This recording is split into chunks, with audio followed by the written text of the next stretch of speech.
Live from WTVO 17 and your home team, Eyewitness News at 5 starts now.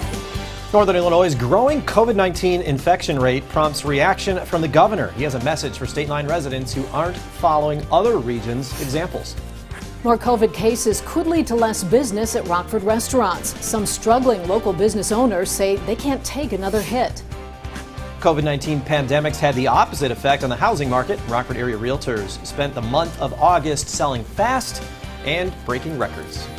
Good evening, I'm Mimi Murphy. And I'm Eric Wilson. With the local coronavirus positivity rate at 8%, Illinois Governor J.B. Pritzker voices concern. Today, the governor asked state line residents to heed health officials' continued warnings. Please wear your masks. Encourage others to wear masks. Watch your distance, wash your hands, and get your flu shot now to make sure that if you get COVID-19, it won't be much worse than it otherwise could be. Pritzker says the Illinois Department of Public Health is working with local health officials to improve the positivity rate. In Winnebago County, that rate is holding at 8%. That's after over 100 new cases of coronavirus were reported today. No additional deaths have been confirmed, leaving the death toll at just over 150. Health officials say over 96% of Winnebago County residents who were infected have recovered. Winnebago County reaching that 8% threshold isn't just cause for concern to the governor. It also has the service industry worried. Michelle Rave talked to local business owners who say increased infections could mean changing how they operate once again.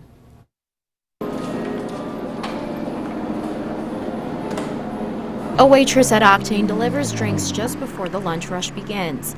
Patrick Alberto has owned the restaurant for 14 months now, and it's been a very tough time. Usually first years are celebrated with a party and, appreciating the customers and the team for their hard work, and I feel like, that's put on hold as well for quite some time. And any party may be put on hold even longer. The positivity rate for Region 1, which includes Winnebago County, is very close to having an 8% positivity rate. If that happens and hospitals see an increase in patients, the state will force business owners to take COVID mitigation efforts. We don't want to see it go back there, but we feel that if necessary, we'll be prepared to move forward. Larger restaurants like Francesco's say it constantly checks the positivity rate, so they're not caught by surprise. Is twice a day too much? Because it's pretty much on our minds all the time, always trying to prepare for anything and everything that happens on a daily basis. The potential of going to carry-out only would be devastating for many businesses. The revenue would drop by 75%, and we will be just bare bones. We're all throughout the first few months, we just made enough money to pay the bills. Salamone says as much as he doesn't want to take steps backwards, he says the business will be prepared to roll with the punches. We're not looking forward to it. We're not. But if we have to, we'll do what the county asks us to do, and we'll do everything we can, again, to try to keep the doors open as much as possible. Reporting in Rockford for your home team, I'm Michelle Rave. The Rockford Central and Roscoe driver services facilities are closed after an employee tests positive for coronavirus. The Secretary of State's office made the call as a precaution. Illinois Health Department officials have been consulted. Driver services employees are being quarantined for 2 weeks. The facilities will be closed through October 6th. In the meantime, drivers can visit the offices on Baxter Road and Auburn Street in Rockford and the Belvedere location. Expiration dates for Illinois driver's licenses and ID cards have been extended. If you need to renew your card, you have an extra 3 months. Expired cards are now valid through February 1st, 2021, but expired license plate stickers must be renewed by November 1st of this year. Secretary of State Jesse White extended the date due to the pandemic. Residents are urged to complete transactions online at cyberdriveillinois.com when possible. An attempted robbery ends in an arrest after the victim restrains the man who tried to rob him. This happened yesterday on 4th Avenue near 11th Street. Police say a man was working in his yard when he was approached at knife point. The suspect demanded money. The victim reportedly struggled with the man and restrained him with the help of a family member. He got away, but police were able to find Eric Reynolds a short time later. He's charged with resisting, obstructing ID, and aggravated assault. An adult and child are hurt and a street left flooded after an afternoon accident in Loves Park. It happened around 3 at North 2nd and Grand Avenue. Police say the driver of a Crown Victoria stopped at a red light, pulled into the intersection after their foot slipped off the brake pedal. They T-boned another car, sending it into a fire hydrant. The driver of the Crown Vic and a child were taken to the hospital. They are expected to be okay. The driver got a ticket for running a red light. A part of Grand Avenue has been shut down while crews make repairs to that hydrant. Rockford police warn of a resurfaced phone scam that attempts to get Social Security and credit card information. We first told you about this in February, but police say the calls are happening again. The call appears to come from an RPD phone number. Investigators say the department does not take any payments or request financial information over the phone. All suspicious phone calls should be reported to police using the non-emergency number. We'll tell you about similar calls taking place in Ogle County tonight on Eyewitness News at 6. Stevenson County adults in need of a flu shot this year can get one on the go. It's part of FHN's drive-through flu shot clinics. Adults under 65 can get the vaccine for $30. Those over 65 will receive a different shot for $65. Kids cannot get vaccinated at the clinic and can do so at provider offices instead. Health officials say the flu shot is always vital, but especially now under the circumstances. When you combine COVID-19 and the flu, we really know that that's going to extend, people's complications and obviously result in more hospitalizations, and that's really what we want to prevent through vaccination. Today's clinic ends at 6. The next chance to get a drive-through flu shot is this Saturday from 9 in the morning to noon. High school students in Durand now have the opportunity to challenge themselves by taking college-level courses. It's part of Highland Community College's initiative, College Now. The program allows students to earn their high school diploma and a Highland Associate's degree at the same time. Durand is the latest school on the list. Students from Dakota, Freeport, Pecatonica, and 8 other State Line schools can also take part. Find the story on mystateline.com for more information on College Now. The Rockford housing market's on a roll after 3 new records are broken in August. They are highest price, lowest inventory, and quickest time to sell. Real estate agents say the 3-month average price of homes sold in Winnebago, Boone, and Ogle counties exceeds $156,000. Inventory in the area is at an all-time low, too. Right now, there are fewer than 600 homes on the market. And the few homes that are on the market are selling fast, averaging a month and a half. Agents say this traction's surprising, given the pandemic and 2020 being an election year. We kind of walked into COVID with low inventory, and COVID certainly exacerbated that. And now we have a situation where, buyers are really scrambling. Brown adds August is traditionally a busy month for State Line agents. Some people are angry over a Kentucky grand jury decision involving Breonna Taylor's death. An indictment was handed down for one of the officers, but not for crimes directly related to Taylor's death.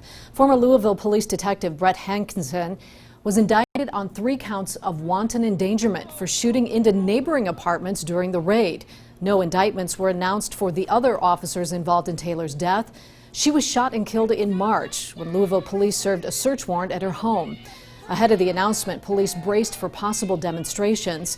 Taylor's family attorney, Benjamin Crump, says the decision's another example of systemic racism.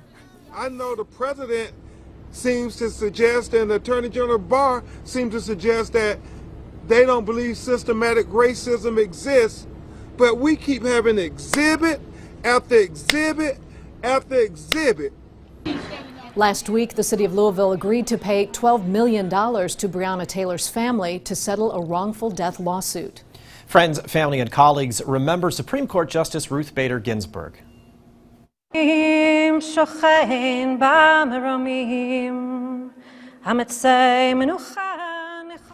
justice's casket arrived this morning at the building where she served for more than 27 years. Justice Ginsburg now lies in repose under the portico at the top of the Supreme Court building's front steps. She'll be there until Thursday evening. The late justice will then lie in state in the U.S. Capitol on Friday. Justice Ginsburg will become the first woman in history to receive that honor. Now, your First Warn weather forecast with Chief Meteorologist Candace King. Another beautiful day out there. I want to say thank you to Don Hayes for sharing his fall photo. This is from Rural Chain, a nicely decorated fireplace. You know, as I mentioned before, maybe some of that cooler weather we had a couple weeks ago put you in that fall mood. You did a little decorating. The leaves starting to change too. Would love to see your fall photos. You can share those. C. King at WTVO.com. One of my favorites as the leaves start to change, the trees that are still half green, and then you see the red and the orange colors too. So it's almost like two seasons in one tree. It felt nice out there. We've had a little more filtered sunshine. A live look with our Mercial SkyTrack camera out of the Rochelle Airport. This thanks to, again, the haze that's been pretty dominant over the last several days. But we've also had a little bit more cirrus cloud cover from the remnants of what was Tropical Storm Beta. So our skies have been a little more filtered with that sun. Did not stop our temperatures, though, from making it back into the 70s, back up above average. Our weather watcher, Bob, this last hour checking in this evening was 78 degrees and a comfortable dew point temperature of 55. We were dry today. Most of us are going to be dry tomorrow. Getting out in the fields tomorrow, don't foresee any problems. Just a slight chance that there could be an isolated shower, mainly near the Wisconsin-Illinois border. Now, we've been dry. Today is the 11th day where we have not had any measurable rainfall. We have to go back to the 12th before we were able to see any rain. Now, if this were to happen, let's say during July or August, this would be a little bit problematic, but we were able to recharge the moisture in our soil with that rainy week we had about 2 weeks ago. So that has actually really helped out. And if we look at the soil moisture anomaly, how far above or below we are in soil moisture, we're actually above about a ½ inch to 2 inches in some spots. And the percentile of where we rank here also within that 70th to 80th percentile. So we're actually able to hold a little bit more moisture in our soil because our evaporation rate is not as strong as it normally would be during the summer months. So we're actually able to keep some of that moisture in the soil. We are going to get a few showers, nothing that'll be a gully washer here. And where we have issues with the drought or dry conditions, those may still be a little problematic, but I do not foresee us extending back into those dry conditions with the next drought monitor that comes out tomorrow. Now, as I mentioned, we could see a few light showers. There is a cold front that comes to our north during the afternoon and evening hours tomorrow. Biggest chance for that and the highest opportunity would be near the Wisconsin-Illinois border, and even that looks to stay fairly low. So we've just got a slight chance for a passing shower towards the latter half of tomorrow afternoon and then into the evening. Front will then lift back north as a warm front once we get into Friday, and our temperatures, they'll warm right back into the 80s.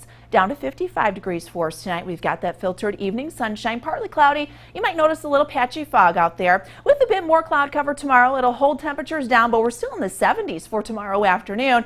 And where we see a little bit less cloud cover, back into the upper 70s. 81 on Friday, 82 on Saturday. Slight chance for shower thunderstorm towards Saturday late afternoon, then into the evening. First cold front comes through for the weekend. We see another cold front come in here as we head towards early next week. Guys, look at that. Our temperatures could drop into the 50s for highs in just a week's time. Now, the Napleton Sports Desk with Sports Director Scott Lever. There is quite the reunion going on in heaven. Gail Sayers is back with George Hallis, Walter Payton, and yes, Brian Piccolo. Sayers has died at the age of 77. The cause of death has not been released. Sayers had battled dementia, though, in the last several years. He was a 5-time All-Pro running back and on an electric kick returner in the NFL. Twice he led the league in rushing. His stats would have been far greater had his career not been cut short in his prime by multiple knee injuries. He was a first-ballot Hall of Famer. Sayers made multiple visits to Rockford, like this time in 2004 when he and Bart Starr appeared at the Mills' annual celebration at Giovanni's.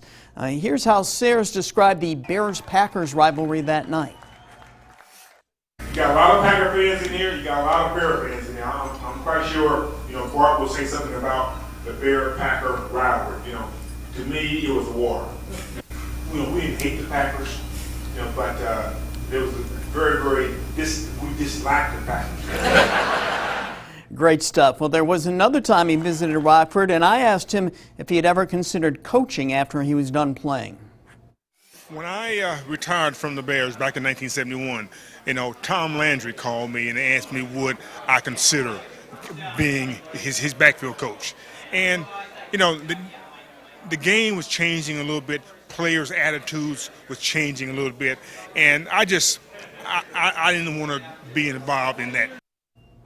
In other sports news, the Ice Hogs have their veteran leader for next season. They've signed 33-year-old defenseman Cody Franson.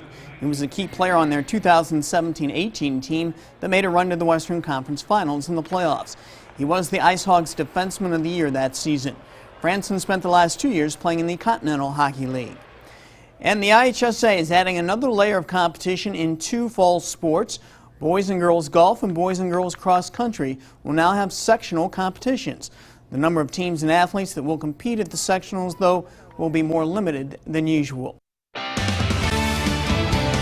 first warning interactive radar brought to us by Rockford Auto Glass and More. Skies will stay dry here as we go through the night tonight. Could see a couple of showers pop up on that as we head towards this time tomorrow. Temperature tomorrow near 75. Low 80s for Friday and Saturday, and then we turn much cooler by next week. All right, thanks, Candace. And thank you for spending a little time with us. Stay safe.